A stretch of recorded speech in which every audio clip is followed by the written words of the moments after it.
Good evening. Welcome to this Wednesday evening course on experiencing the Buddha's teaching. And we are in the midst of a module which I call Finding Protection in Refuge and Karma. So I started this module last week on the topic of refuge. Yeah. So I thought today I'll start with this, maybe reviewing some of the materials that I have covered last week. And as usual, you're most welcome to share your comments or questions with me in the live chat so we can have some interactions as well, even though I'm probably just staring at the camera for the next 1.5 hours talking. So back to the topic of refuge. And last week, which is a kind of an important topic in Buddhism. When asked what differentiates a Buddhist from a non-Buddhist, the standards of a classical answer is boiled down to the topic of refuge. Who or what do we take refuge in, or we go for refuge? And a Buddhist is therefore defined as someone that goes to the Buddha, his teaching, the Dharma, and the community, the Sangha, for refuge. Someone who rely on these three, we call them the three jewels. Yeah. So someone who rely on them for protection, for support, who derive refuge in relation to these three objects is defined as a Buddhist. So because it's sort of like the defining characteristics of being a Buddhist, so it's important to spend some time and look at this topic of refuge.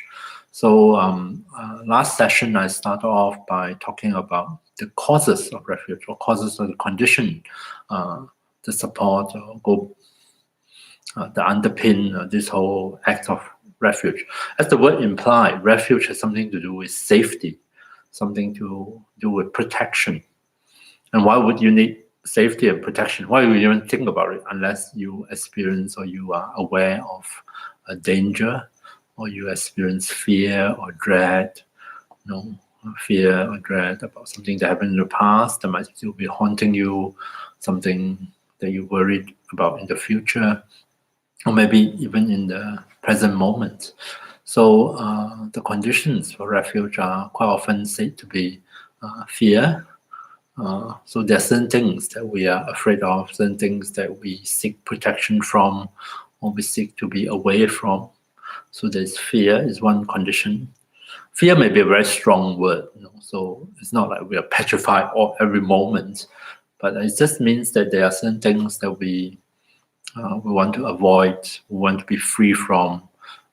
So it's hard to find another word for it. So one not as strong, not as intense as the word fear. But nonetheless, there are also occasions in life where we do experience fear. And there is also the moment where we really would hope to have protection or to be able to find safety. So fear. And of course, the second one is trust. Trust in the objects of refuge, whatever it is that you want to rely on. Are they trustworthy? Are they genuine? Can they really protect me? And can they really give me safety? So fear and trust is the two contrasting kind of conditions and even attitude, so to speak.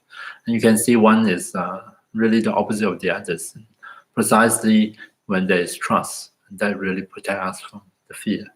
And the fear quite often motivates us to seek for a trustworthy, reliable source of refuge. Yeah. And so that's what I touched on last week.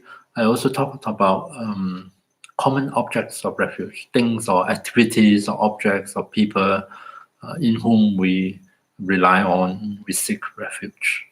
And it sounds very mundane, but it's a very common thing. We may not be so aware of it, But at this time, especially when you experience a lot of unpleasant feelings or a lot of uncertainty, a lot of stress, it's very natural for us physically, mentally, emotionally to seek refuge.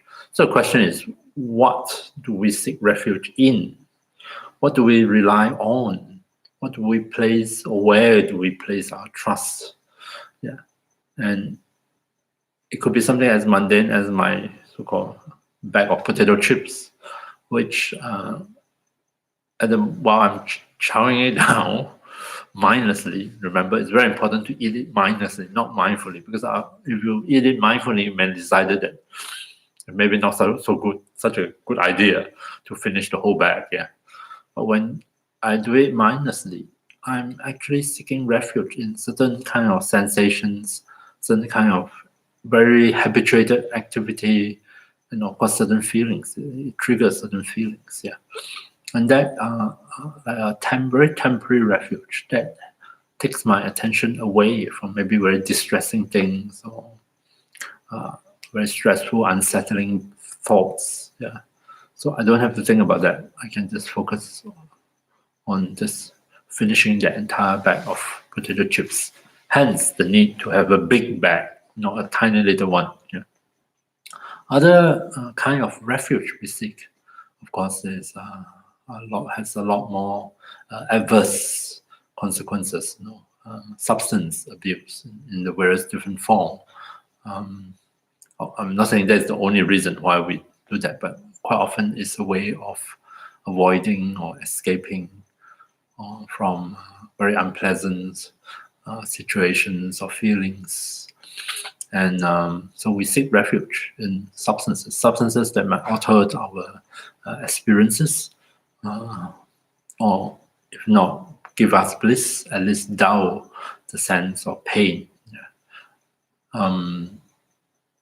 So today I thought we can look at the Buddhist objects of refuge. And when we touch on this topic, we should really bring some kind of more critical kind of attitude towards it, not just accept it as stated, but really think about it, and even examine it in relation to our own experiences. Because what is really important in order to develop trust is that, of course, we have checked it out for ourselves, that we know and we have some confidence that they really work. So that is an important point to note. And I thought to start off by spending some time explaining what are the three objects of refuge in Buddhism. There are different ways of explaining the three, and different Buddhist traditions have different way of conceptualizing them or presenting them. So I'm just offering just one version of it. Okay, so and usually they're called the three jewels, the Buddha jewels, which is the teacher, so to speak. Buddha can refer to the historical Buddha Shakyamuni, or you can generalize it to anyone who has awakened, full awakening. I actually prefer the word awakening to enlightenment, because it's closer to the actual Sanskrit word. Buddha come from the root word, which means to awaken, to be awake. And so the Buddha actually, you will translate it, the word is the awakened one. And therefore, the state that he or she, it can also be female, male or female, is, you can say, a state of awakening. Yeah. And the second object is, we call it Dharma in Sanskrit, or can translate as teaching in a simple way, but more than teaching. Yeah. And the third one, the Sangha, has the sense of, the word Sangha has the sense of a gathering, a community. Okay, so we're going to look at in details. But personally, I think since there are three objects of refuge, we don't necessarily feel the same way towards all three. We may not feel close to all three. They may not have different significance to each one of us. So I have this idea that there are three different like doorways. Each one of object represent a doorway through which we find or enter into refuge. So we might have greater affinity for one than the other two, or whatever. It varies. Yeah. So, for example, someone might first come into contact with Buddhism through its community aspect.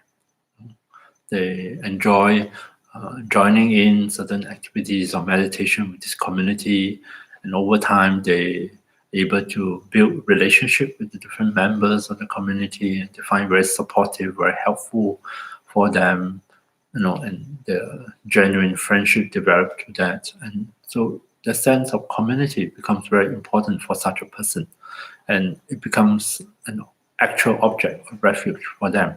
And so I say, oh well, this person found its way to Buddhism through the doorway of the Sangha, the community. And another person might be drawn to the teaching aspect, the doctrine, the practices, the ideas, the information, and the actual practice. And by implementing them, by reflecting on them, thinking over them, they find it really helpful. It helped them through a tough time. It gives them the support they're really looking for, and they find great comfort in applying the teachings, or in appreciate the clarity the teaching gave to them as they look back on their situations or what they've gone through or what's happening to them. That clarity really helps them a lot in managing or dealing with their situation.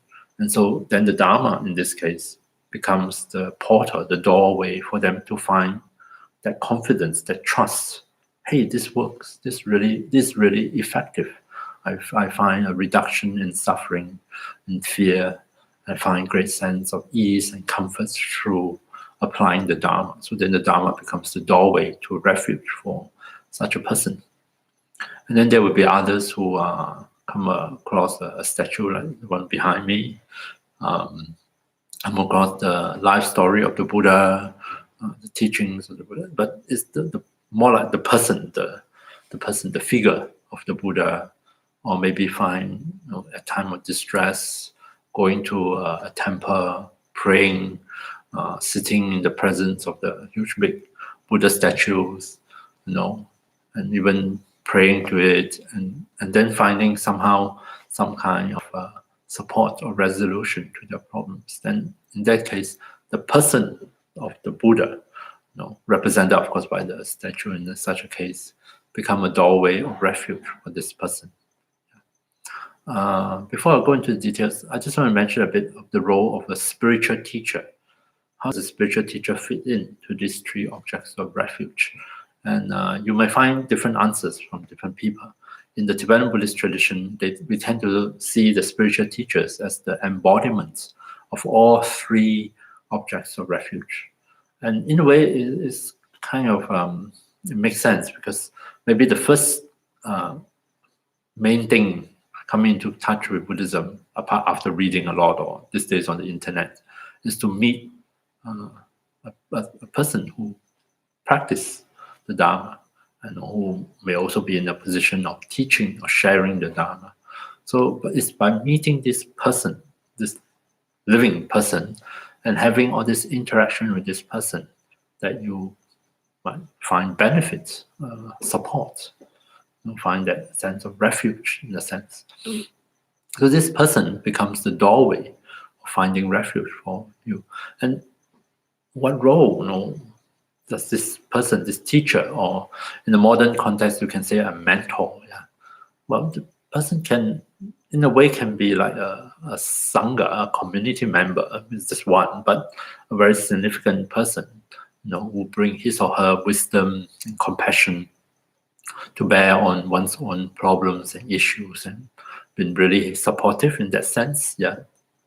So teacher can be a Sangha. A teacher can, through his or her embodiment of the Dharma, the teachings and the practice, and also not just through verbal explanations or their writings, but also the fact they are living it, and they are becoming an example of that teachings. So the Dharma is also here embodied by the teacher. And lastly, the teacher can almost like a representative of the Buddha.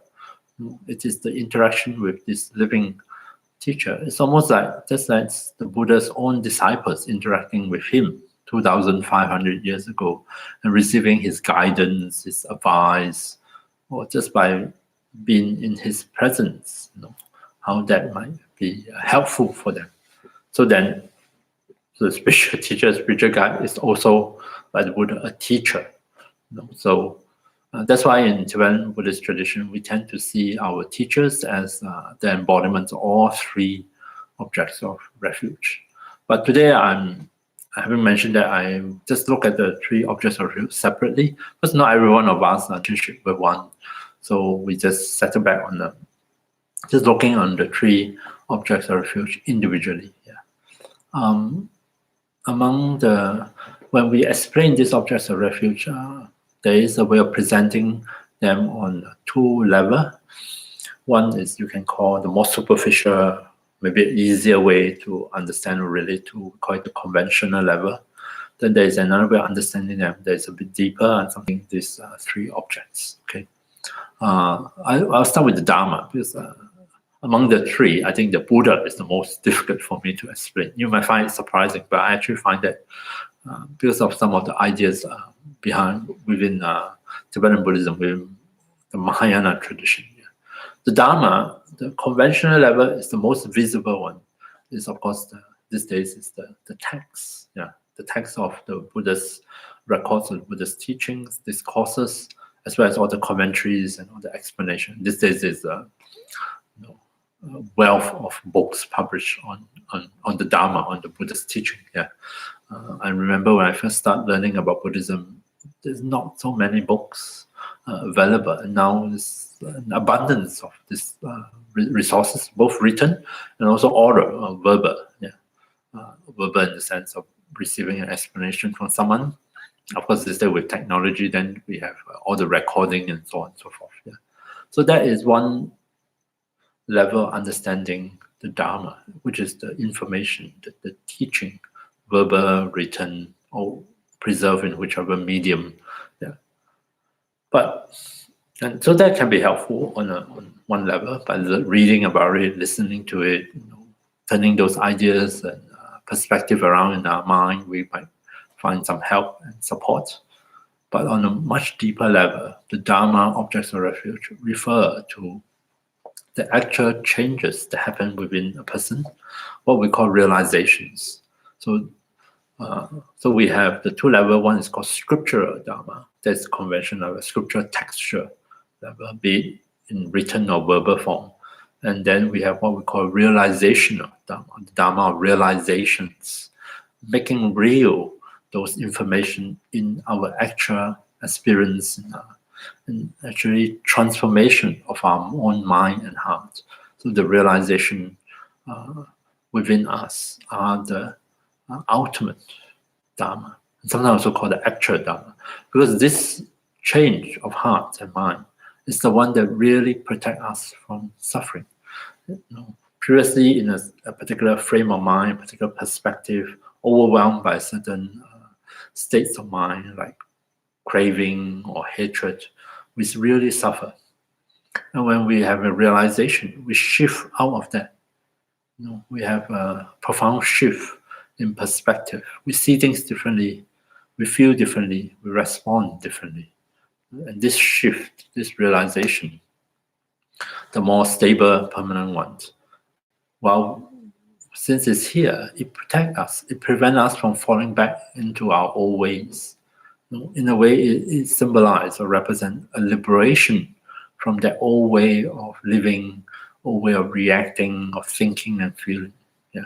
And so this becomes the real refuge in Buddhism, right? The real, the actual refuge, and this is the ultimate refuge. Okay, so that is in terms of the Dharma Dhruva, conventional, the scriptural Dharma, the texts themselves, the information themselves, the intellectual information themselves, and then the ultimate, which is the realization of Dharma, the actual change of mind and heart that we can experience. And when that happens, it represents an actual freedom from those suffering and the causes of those suffering. Okay, The next object of refuge would be the Sangha. The word Sangha means community. And in Tibetan Buddhism, the usage of this word is more limited, more restricted than these days. The more common way you may hear in Buddhist circle, people use the word Sangha to refer to any gathering or any community of anybody, lay, ordained, and so on and so forth.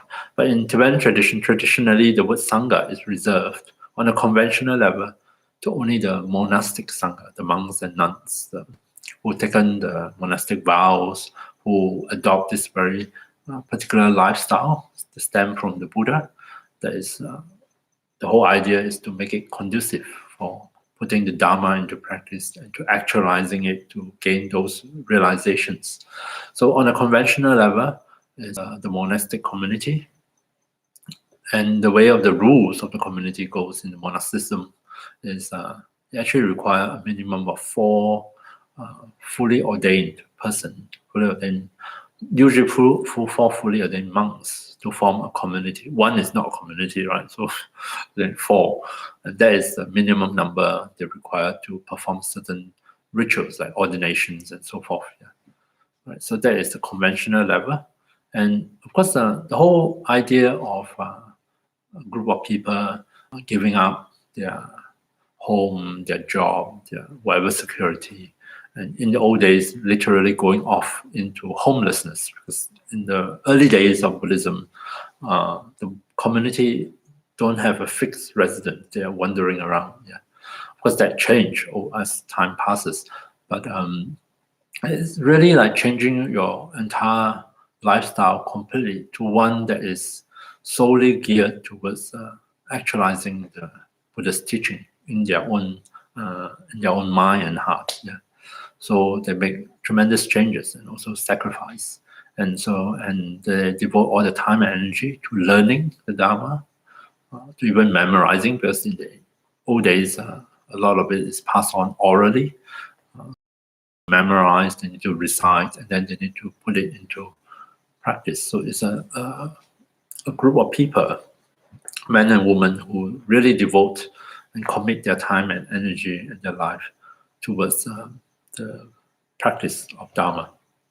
On the ultimate level, then is a different way of understanding. On the ultimate level, someone a Sangha can be a single person, but this is not anybody. No. This is a person who make real the study of Dharma, who have that realization in his or her own mind and heart. Yeah. And this one is regardless of gender, male or female, can be monastic, can be lay, it doesn't matter. No. Those are not important. The most important is this person has actualized the Dharma, the realization in their mind stream. And there is a particular level of attainment, of realization. Before that, there may be sometimes call them mini epiphany, little insights here and there that really change the way you see things and the way you relate to people, that brings a lot of relief. But this is a big one. No, those are the mini insights, but this is a big insight. This is a profound shift. And the shift is so profound, and you don't fall back. Yeah. It's not like you go back forth. Once the shift happens, it's almost like you become very different from the people around you. You are no longer ordinary. And so in Buddhism, we call these people, within the Buddhist community, we call them the noble ones. Or in Sanskrit, Arya, A-R-Y-A, Arya, the noble ones, because they have ennobled themselves through their practice and through their actualizing the Buddha's teaching within themselves. Right? So the noble ones, and as far as the noble ones are concerned, one is really sufficient. More, of course, the merrier, but one is good enough as a community. As a support to perform the function of a community to support us. Yeah. So there is the conventional Sangha, the monastic community within Tibetan Buddhism, and the ultimate Sangha, a single or more of the noble ones, someone who actualized realization within themselves. This actualizing the realization is sometimes called achieving the path of seeing. The word seeing is used a lot. It's almost like, sometimes they call it opening the eye of Dharma, not the third eye, like what people tend to get very excited about opening the third eye. I have no idea what that is, but anyway, this is opening the eye of wisdom, or the Dharma eye. It's like before it, the eyes of Dharma is closed or obscured. So you can't see reality clearly, and therefore we are deluded. In spite of our best intention, our good intentions, we are nonetheless still deluded by certain things. We have some fundamental misunderstanding or ignorance within ourselves that has not been cleared away, that is constantly influencing us in a negative way. And with the achievement of the path of seeing, something becomes absolutely clear to us. We open our, figuratively, our wisdom eye, our Dharma eye, and we saw for ourselves. We directly experience the truth, the reality as presented by the Buddha. And that really clears away certain things, certain obscurations. We have put them aside, certain confusion is gone. We are free of it. And so that is something quite fundamental, something shift and something change within us. Traditionally, three things are abandoned when you achieve the path of seeing. First is, let me see, we let go of a belief in an unchanging self. Notice it's just the belief, which is quite an intellectual thing, right? We still hold on to the self nonetheless. That is instinctive, not that one.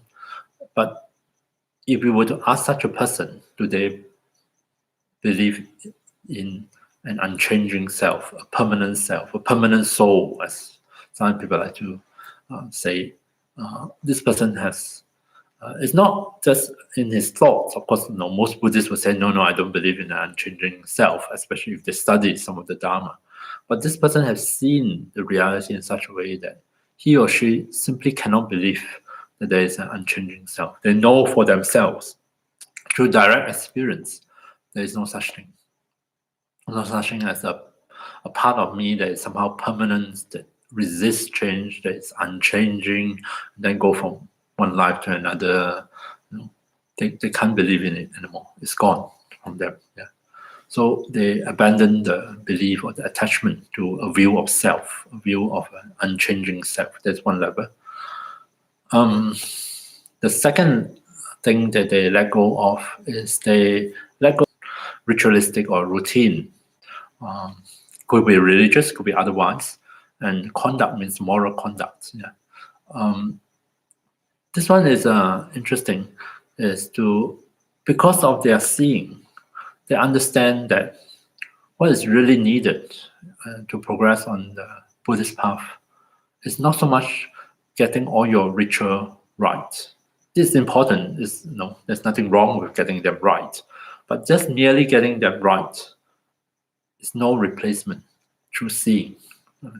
If you see, you have seen it, right?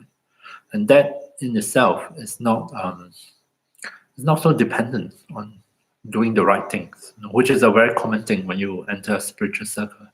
We're always concerned about doing the right thing, and then we go on and on about other people not doing it right. Yeah, we can get very attached to doing things right, but the path is not about doing it right or wrong. The path is about seeing through our delusion. Right? So our attachment to rights and even conduct, certain behavior, like, you come into this meditation hall, you must prostrate, you mustn't put your feet like this, you mustn't do like that. It's like as if it's the most important thing in the entire universe. If you were to do it wrong, you would be condemned for all of eternity. Yeah. And of course, there is a place to etiquettes, and also an important place of ethics. But this particular one is not to be attached to the idea of getting your rituals right, getting your conduct right. No, that in itself is not going to set us free. They're important elements. They can support us help us to see the truth, but they are not seeing the truth. They are not the same as seeing. So to release our attachment to them doesn't mean we let go of moral conduct, but we release our attachment to all these rituals, rites, and moral conduct. Right. So we're not abandoning the rituals, we're not abandoning the conduct, but we are abandoning our attachment to them. Attachment to them as if just by doing the right thing is equivalent to being liberated from suffering. And that's not the case. What is actually needed is this seeing, directly experiencing reality as it is, that set us free from our delusion. So that's the second thing we let go of. The third one we let go of when we achieve seeing is doubt. You no longer doubt what is the way forward, what is the path, and what is it that is required to progress further on the Buddhist path, because you have seen it for yourself. You have directly experienced it. And so that particular doubt disappears. You will still have other doubts. You may still get lost, may not know what is the which road to go. Yeah, so you can have other doubts, but you don't have any more doubts about the spiritual path to go forward, to achieve awakening. Yeah. So those are the three things we abandon at the path of seeing, and with that you become a noble one and become the ultimate Sangha. Okay, so far I blah blah blah talk quite a bit. Hope you are still with me. Feel free to interrupt and ask some questions if you are not clear. Now I want to talk about the Buddha, which is funny enough.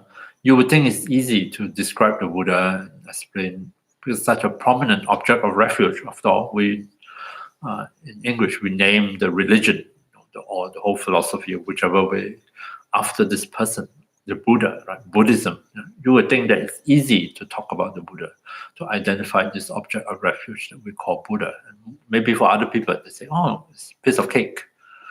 But for me, it's not so easy, because I'm aware that within Buddhist circle, there are different ways of conceptualizing who or what a Buddha is. And it's not so straightforward. In the Tibetan Buddhist tradition, we explain there's a particular way of model of understanding the Buddha called the three bodies of the Buddha, sometimes called the three kayas. Kayas is Sanskrit for body. Yeah. And so in this presentation, the conventional Buddha is usually referred to two of these bodies or embodiments. Yeah. One is called emanation body and one is called enjoyment body. And I'm going to explain what this means. The ultimate one, the ultimate way of understanding the Buddha is sometimes called Dharmakaya, the embodiment of truth itself. And so it's not as simple as identifying, oh, the fella, that the fella 2,500 years ago sat under a tree, and then ding, the light bulb moments, and then he became the Buddha. Then he kept talking for another 45 years, and then he kicked the bucket, and that's it. And from then we have Buddhism. So that's one way you might think of the Buddha, which is limited to the historical Buddha Shakyamuni, this particular human being, this particular individual.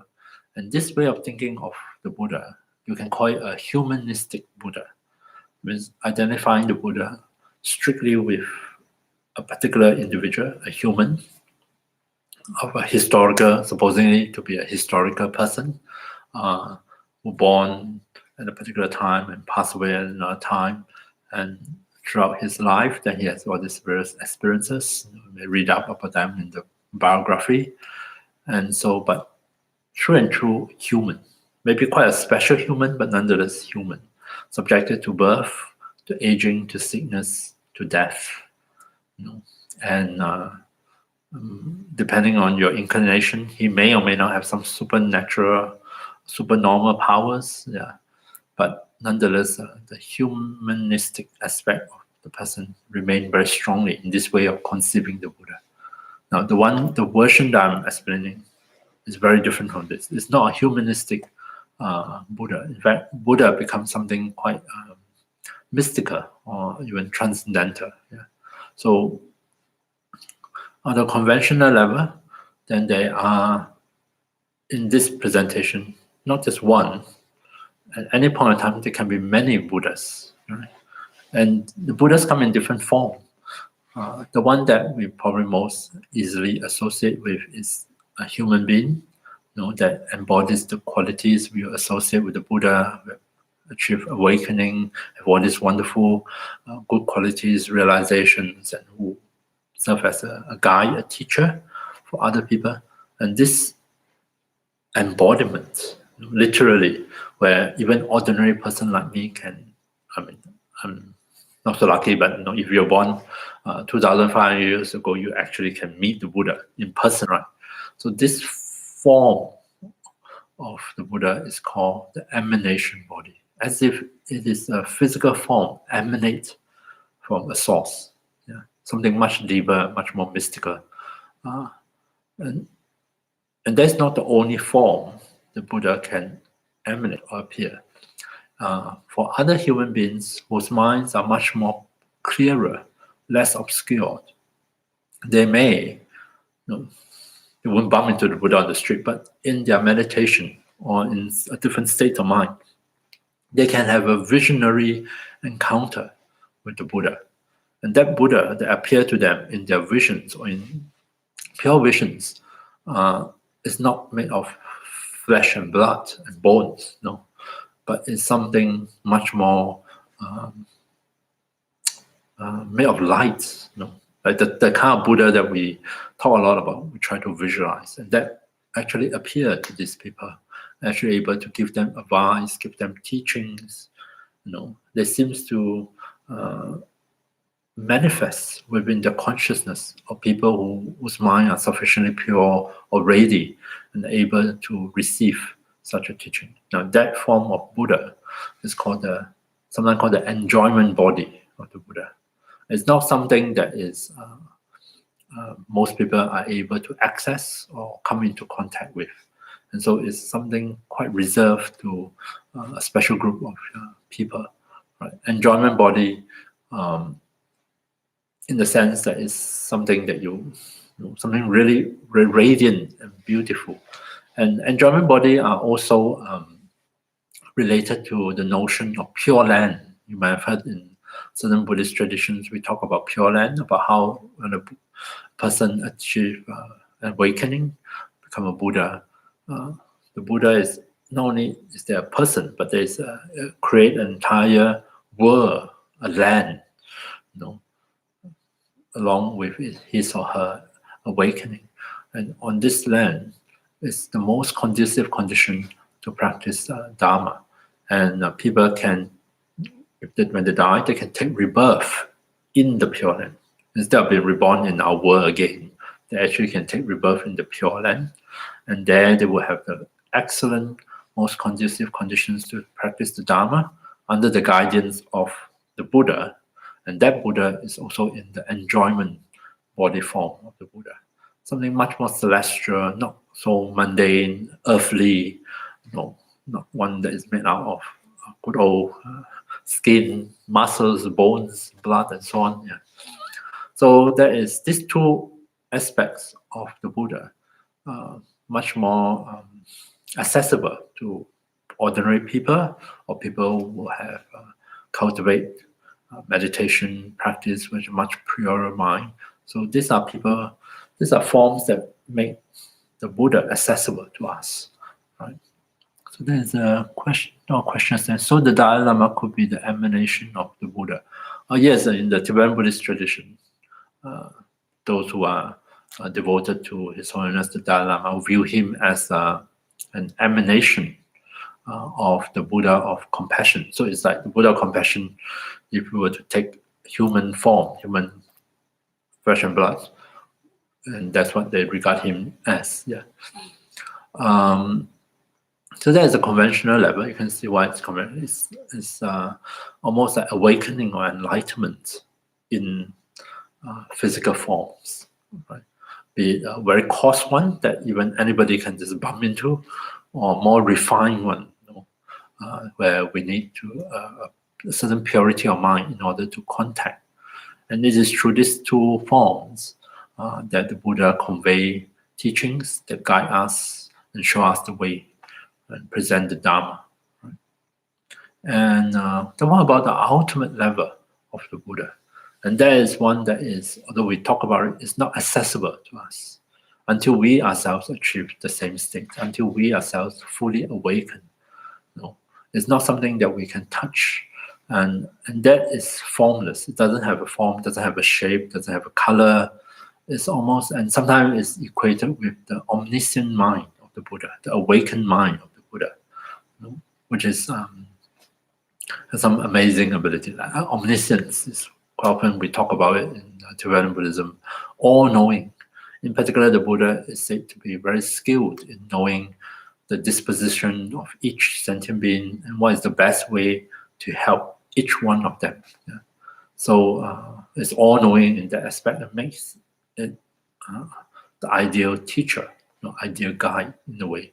So it will not make mistakes and lead you on a mistaken path. Yeah. But this Dharmakaya, it's called Dharmakaya in Sanskrit. You can translate that as the truth body or the embodiment of truth. It's sometimes a bit difficult to conceptualize or imagine.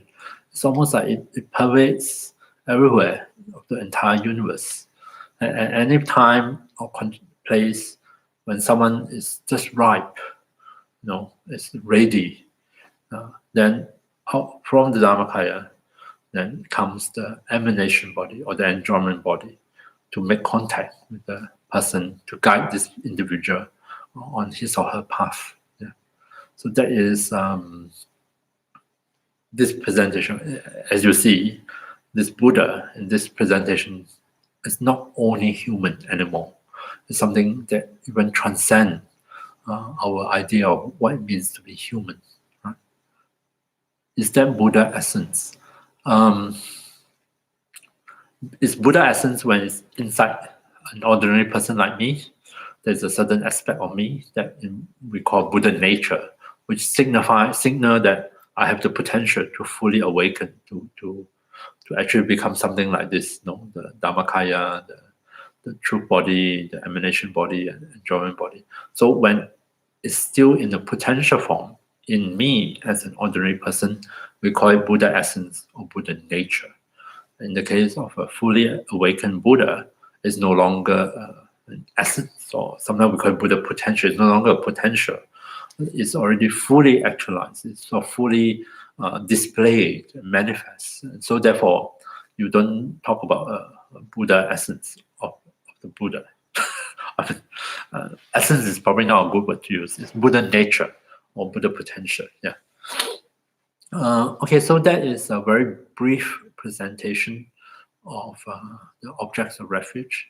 As you can see, it's not necessarily that simple, or sometimes can be a little bit off-putting, because it's a bit complicated. Yeah.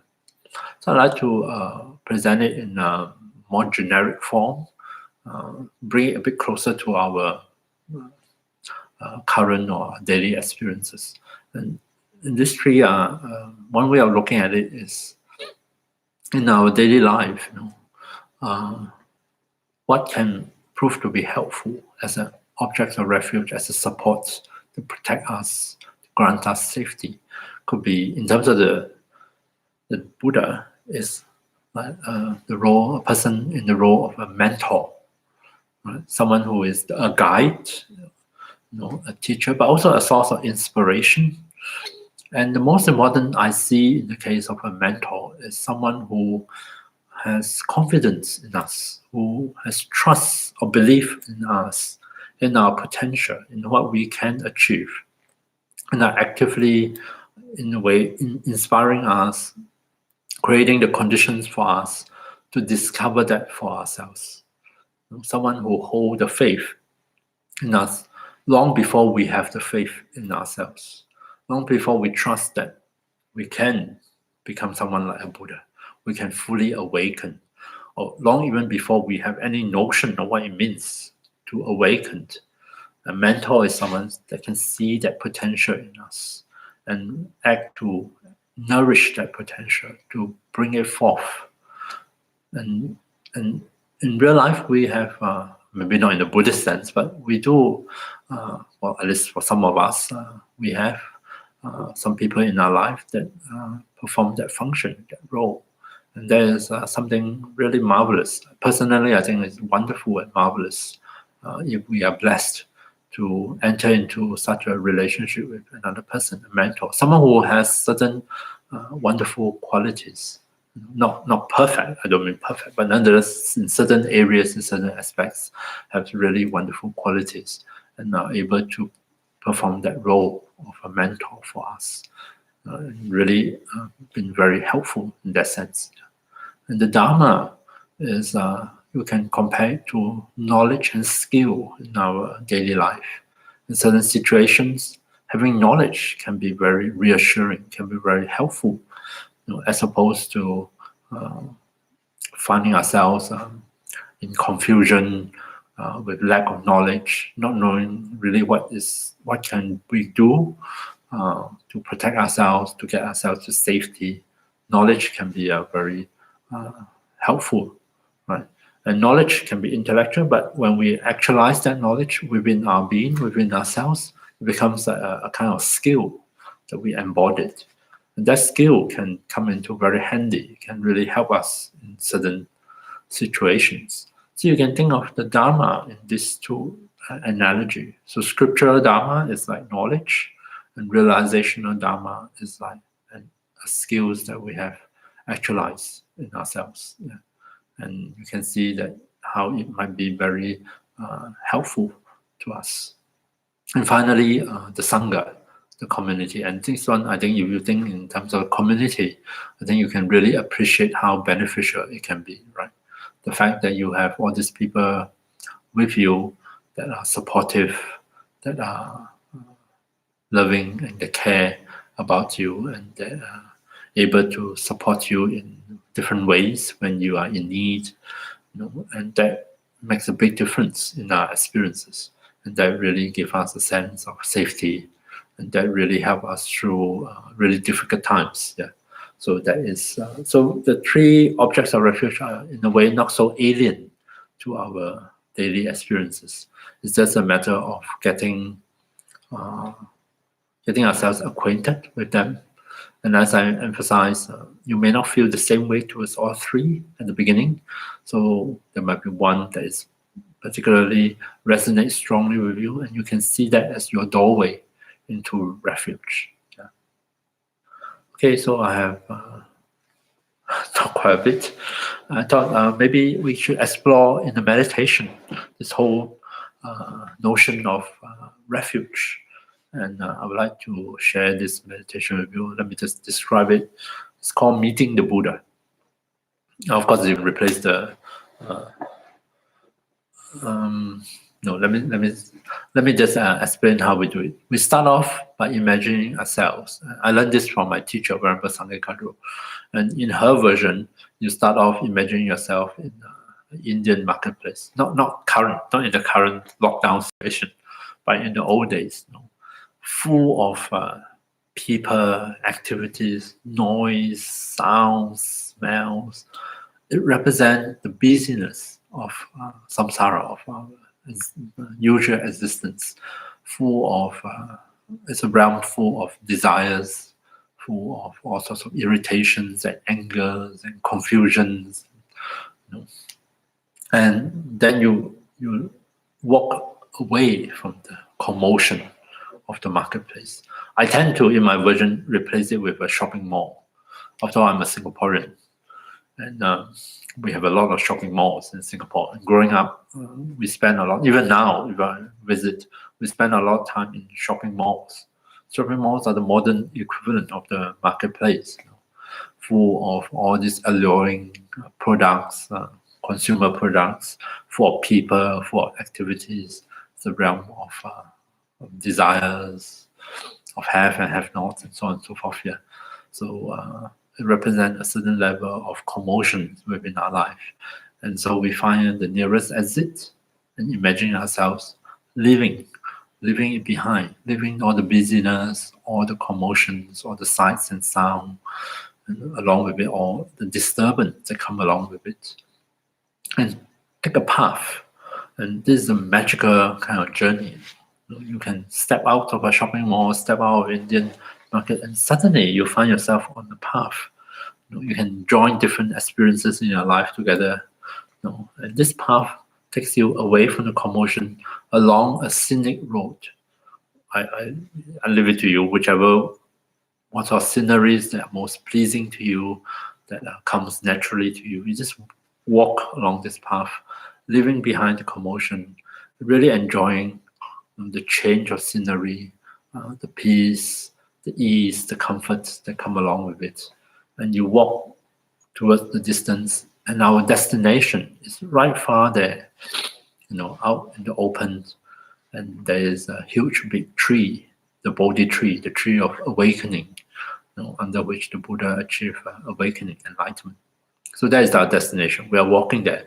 Why? Because we are going there to meet the Buddha. So you can imagine yourself taking this trail, this path, walking closer and closer to that tree. And as you come closer, you can see the Buddha. And I leave it to you how you want to visualize the Buddha. It can be like an Indian monk, if that's like, or you have particular images in mind. Excuse me. You can bring that to mind. Can be male, can be female. If you are drawn to the female aspects, then especially in Tibetan Buddhism, Buddhas can be depicted in male form or female form. The famous one is Tara, green Tara, the feminine aspects of enlightenment or awakening. So visualize the Buddha in whichever form you like. Come into his or her presence, prostrate, say hello, take a seat, sit in the presence of the Buddha. And you can decide how you want to interact with the Buddha. You might want to sit quietly and just soaking in, just looking at him or her and soaking in their presence, their blessings. You might want to imagine, sometimes in this kind of guided imagery, people imagine asking the Buddha's question and then listen to the answer coming in, probably from your unconscious, or I don't know, from your Buddha nature maybe. You can do it whichever way. So spend some time in the presence of the Buddha, really taking it in. And the last part of this meditation, I want to invite you to recite a mantra with me. You can recite it softly, I'll recite out loud. And as you recite the mantra, see if you can open your heart and mind and just receive something really positive, some inspiration, some positive kind of vibe or blessings. You can visualize it in the form of light falling onto you, coming to you. And just start kind of experiment with how open or receptive you may be to what is represented by the Buddha in this case. Or this figure of the Buddha can also represent the Dharma, the teaching that the Buddhas have been teaching, taught, and also the community, the group of people who are following in the footsteps of the Buddha, who is trying to actualize those teachings. I just type down the mantra that I'm going to recite at the end, and you are most welcome. This is the mantra of Shakyamuni Buddha. I might spell it wrongly. Om Muni Muni Maha Muni Ye So Om.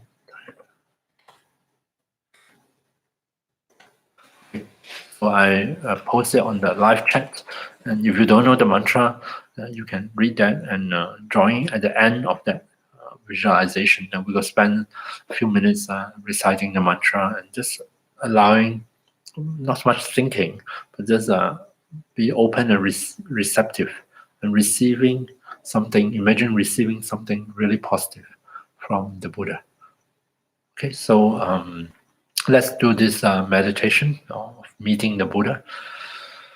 So take a few moments and maybe just adjust yourself. If you want to stretch a bit, if you've been sitting, and then settle yourself into a meditation posture.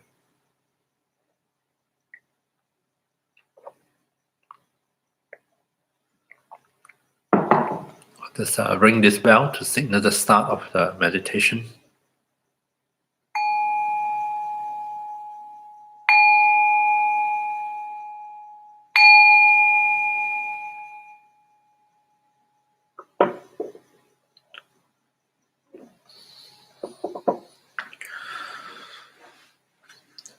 So let's spend a few minutes at the beginning of the meditation, just helping the body to get settled. Make sure that the back of the spine is comfortable in your posture, upright if you're sitting, straight if you're lying down. Rest your arms and hands in such a way that they are supported. You don't have to tense up your arm muscles or your shoulder muscles to hold them up during the meditation. And feel free to close your eyes if that's helpful. Of course, you can also do this visualization with your eyes open or half open, whichever works best for you. So see if you can become aware in this posture of your body resting on your seat, on the ground. Become aware of sensations coming through beneath you at the points of contact between body and seat, body and ground. Really get a good sense that your body is resting on something solid, firm, stable, and that the entire body in the posture is well supported, well balanced, and safe. What we are trying to do is to encourage the body to begin and continue a natural process of loosening up, unwinding, letting go of some of those unnecessary tension and tightness, so they can really settle down comfortably into this posture, into the meditation.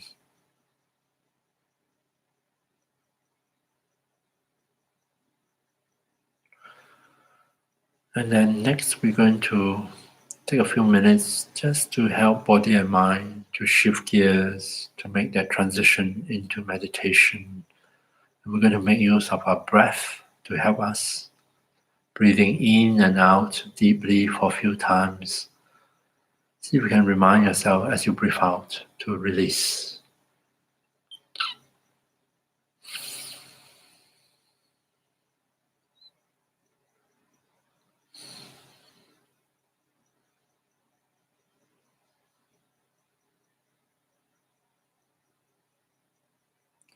Allow the breath to flow naturally for the rest of the meditation. Don't have to control your breath in any way.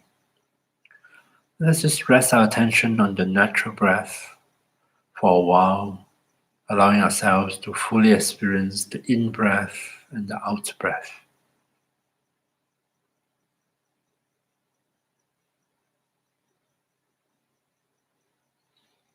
And each time when you notice an out-breath, see if you can tune into the sense of release that comes along with it.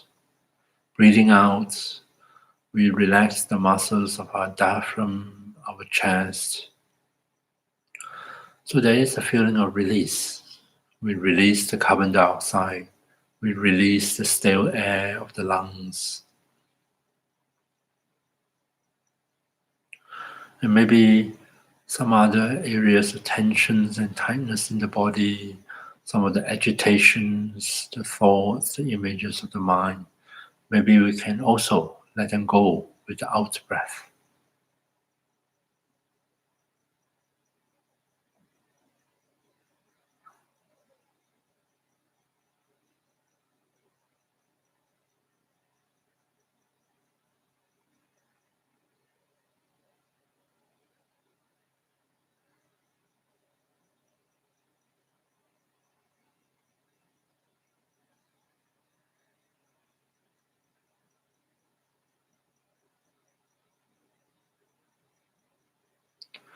Coming back to the breath, each time you reconnect with the breath sensations, each time you notice and become aware of the out-breath, think that you are helping body and mind to deepen the release, releasing all things unhelpful, unnecessary, so that you can really settle deeply into the meditation.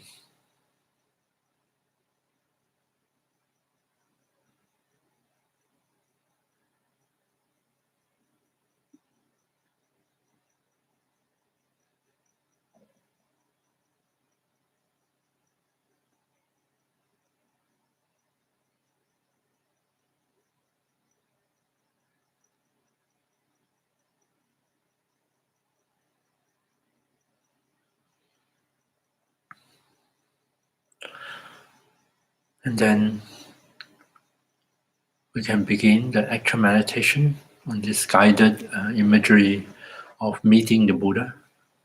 So with the power of your imaginations for the next few minutes, see if you can tap into that power of imagination, visualization, and transport yourself to a place that represents commotion, busyness, lots and lots of activities of following our desires, our hopes, our fears.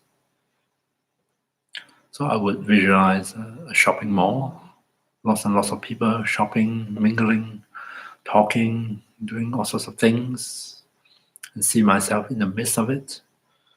Others may like to visualize themselves back in ancient time, in a busy Indian marketplace, equally surrounded by people doing the same activity of shopping, and appreciate the sights, the sounds, the smells, the commotions.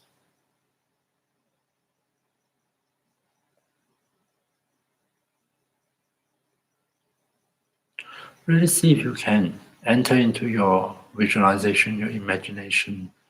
Just imagine or tell yourself that you are able to see the sights, maybe even hear the sounds, experience the sensations of being there in that place.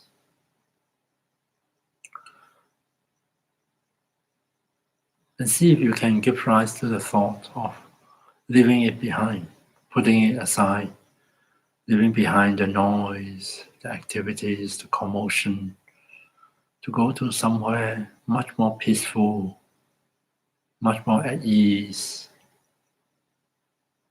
to go to meet the objects of our refuge, the Buddha. So see if you can imagine finding the nearest exit and to take leave of the place of commotion, of activity, of noise, and miraculously find yourself on a path leading through beautiful scenery, something much more calming, much more peaceful, much more at ease. So I leave it to your imagination as to what you see, what you experience on this path, along the way, the sceneries that you encounter. But walk away from all those commotion, from the marketplace, from the shopping mall. Leave it far behind you as you walk on your path.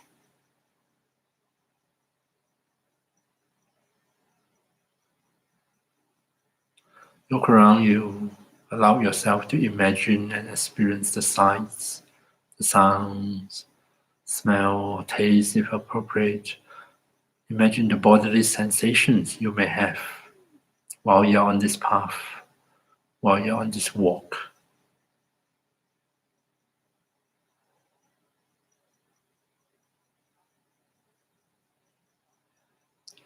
And as you're walking, look into the distance.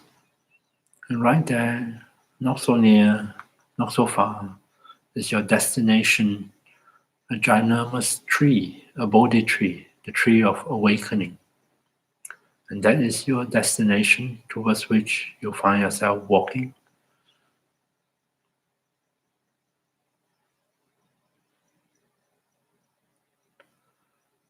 And as you approach closer and closer to the tree, see if you can notice something is shifting in the atmosphere, in the scenery, in your experience.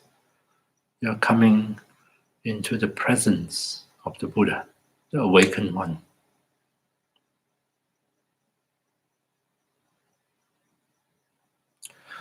Even at a distance, as you look and when you see the Buddha, in your own imagination, feel free to bring forth an aspect of the Buddha, what we call an emanation body. How would the Buddha, the awakened mind, emanate and appear, manifest in your meditation? What form will he or she takes?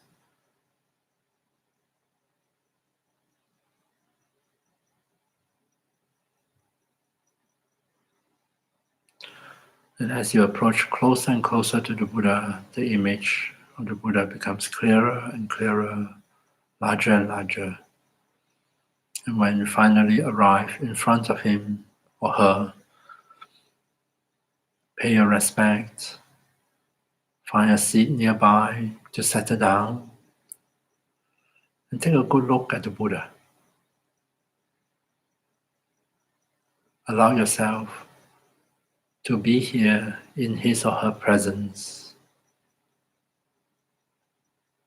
There's no urgency to talk, to enter into small talk. Feel perfectly comfortable to sit here in the presence of the Buddha and really take a good look at the Buddha.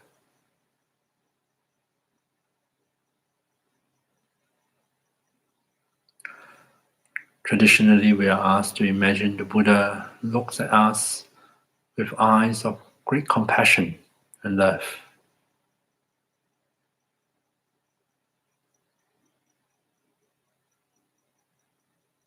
And for the next few minutes in this meditation, I invite you to settle yourself on your seat in front of the Buddha, in the presence of the Buddha, and really let that presence into your awareness. You can do different things. You might want to just sit quietly, enjoy being in the company of the Buddha. You might like to investigate, enter into a conversation with the Buddha. How would that conversation goes? You might want to ask a question or several questions and imagine what sort of answers will come forth from the Buddha. So let's sit and meditate in silence for the next few minutes and allow you to explore the experience of meeting the Buddha.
And feel free to continue your conversation with the Buddha if you so desire.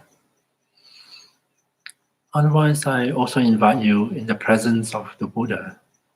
You might want to reflect on a bit of the topic of refuge. What does it mean to you, refuge?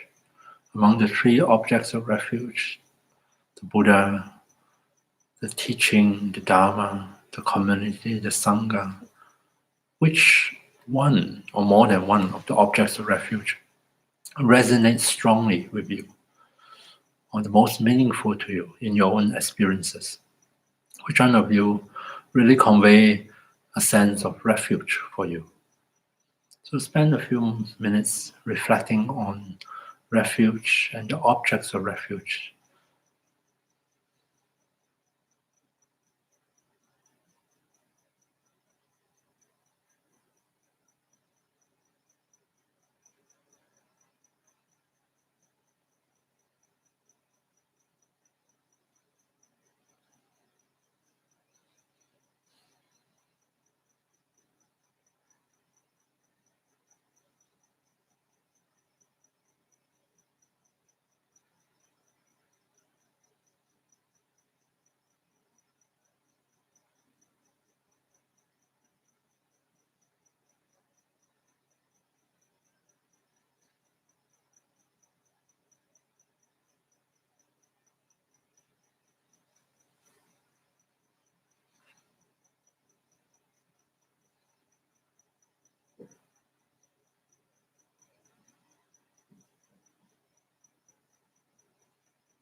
And then the last part of this meditation, I invite you to chant along with me if you like, the mantra of the Buddha.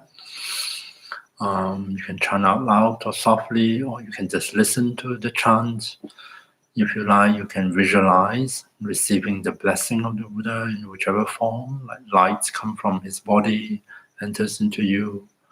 You may just want to allow the sound of the mantra to resonate, to open your heart, to help us shift into a more open, receptive state, to receive the blessing and the refuge coming from the Buddha, the Dharma, and the Sangha. Thaya tha om muni muni maha muni ye soha.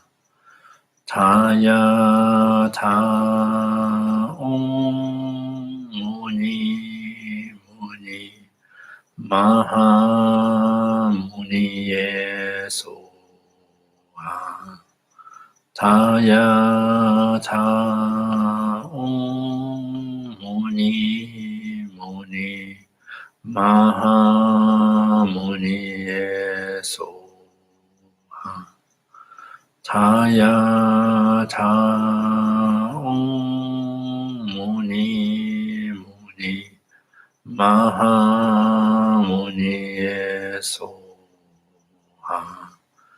Thaya tha om muni muni maha muni ye soha.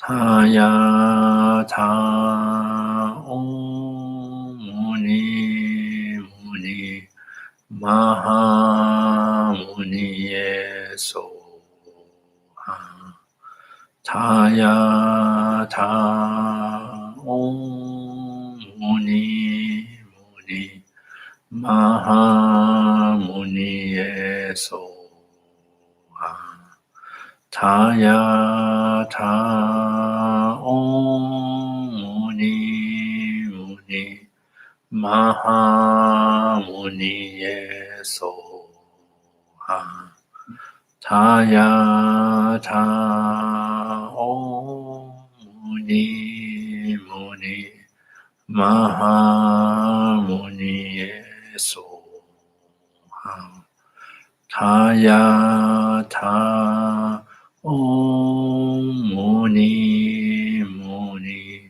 Mahamuniye Soha.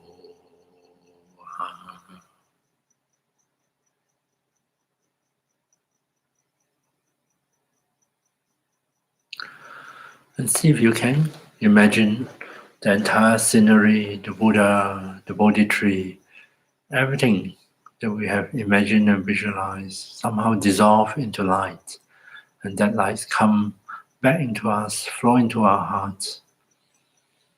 Since all the images arise from within our own mind and heart, and it is to our own mind and heart, they now return. And think that in so doing, all the blessings, all the inspirations coming from the objects of refuge, the Buddha, the Dharma, and Sangha, will also come into our own heart, into our own mind.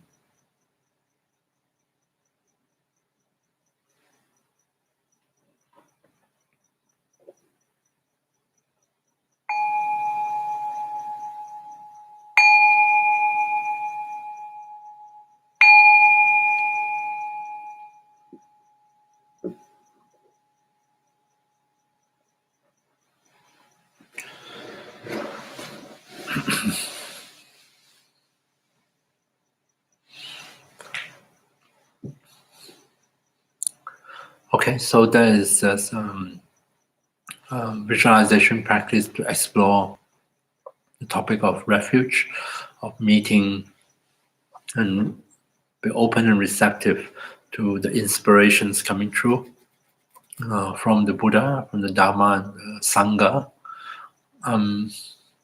One thing we can also think about and reflect on is what are the indications that we have actually taken refuge in these objects, in the three jewels. For example, like the fact that I go straight for my bag of potato chips as a way of dealing with some unpleasant feelings that might be coming up, that is not a good sign. No, I'm going for refuge, but I'm not going for refuge to the Buddha, the Dharma, and Sangha. I'm going for refuge in my comfort eating or my binge watching of TV series or whatever. No. But then there are also occasions where it's especially gratifying when, in times of difficulties, some of the teachings of the Dharma come to mind, just pop into the mind, into one's awareness, and we find ourselves relying on that, relying on that to help us deal with our situations.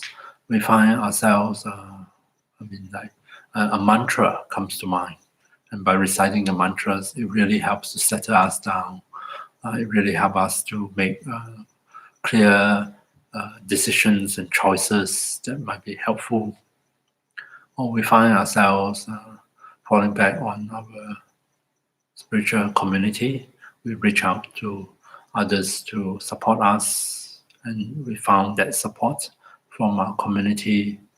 We find ourselves, maybe relying on our own teacher, our mentor, seeking his or her advice, or remembering their teachings, and that come back to us, or remembering their examples set by them, the role model that they are, and that inspire us. So these are different ways in which we might find ourselves relying on objects of refuge. Over and above, of course, the usual thing that Buddhists do, like reciting what we call the refuge formula. I go for refuge to Buddha, to Dharma, to the Sangha. Yeah. And when we notice the signs of our reliance in our daily life, that is, I think, very encouraging. We say, oh, something is happening here. And that we are not only are we're not just paying lip service to this whole idea that I'm going to rely on the three jewels. I'm actually putting it into practice. And especially if you find that that really helps, that really works to support us, yeah, and to help us to be free from our fear of suffering of whichever type. And we find ourselves developing trust and confidence in these objects of refuge. So all those are part and parcel of the practice of refuge. I just want to share a little bit of my idea of especially the refuge of the community, of the Sangha. I have this idea, and maybe because I hang around in Buddhist circles for many years now, I really observe how people coming into the community, how they interact, and how it might be a wonderful or disappointing experience for them. And I have this idea in my mind that a community often is always is something we need to build ourselves from scratch, one person at a time. Okay, maybe more than one, but nonetheless involve a lot of individual interactions, reciprocal interactions. And it really is not something that the community that we can rely on, the Sangha, that we can that can support us. In this case, I use the word community pretty loosely. Like-minded people, not only the monastics, but also lay people, but also like-minded friends or families. I don't think, practically speaking, we don't have to be too exact in our definition. It's just the people around us that are able to support us, and I think that community really needs to be built through us making the effort, investing the time and energy to enter into the various interactions with them. And it's not something that we can just put our name on a piece of paper and sign and pay membership fees, and then we join the community. On a conventional level, sure, you join the community, but that may not be. It's a gathering of people, of course. No, it may not actually be the community that you can rely on. And that one, you need to build it yourself. Yeah? And you need to enter into relationship with each of the members, each one of them. And that is your community, not that the one out there that you join, that you build, and you maintain, you sustain. And just as you receive help and support from them, you yourself also provide the help and support to others. And over time, that really strengthens your own community and becomes a source of great refuge and support for us, especially at times of great difficulty, but also at times where we can share not just suffering, but we can share happiness, joy. There are people that rejoice with us, that can share with us, and people that we can spend time with and enjoy their company. Maybe at this moment, maybe not physically, but at least in spirit and also over the internet. Yeah. And in the long run, you find how powerful it is to have a community of this sort, the one that we ourselves have built, and how a great source of refuge it is for us. And that there are times, especially when confronted with, overwhelmed with emotions and really difficult situations, and we find that very difficult to meditate. We simply don't want to meditate. We can't even think about the Dharma. The thoughts are all preoccupied with whatever it is that's happening. And then maybe we find we may have a teacher, but teacher may not always be able to be with us or to be in close proximity with us.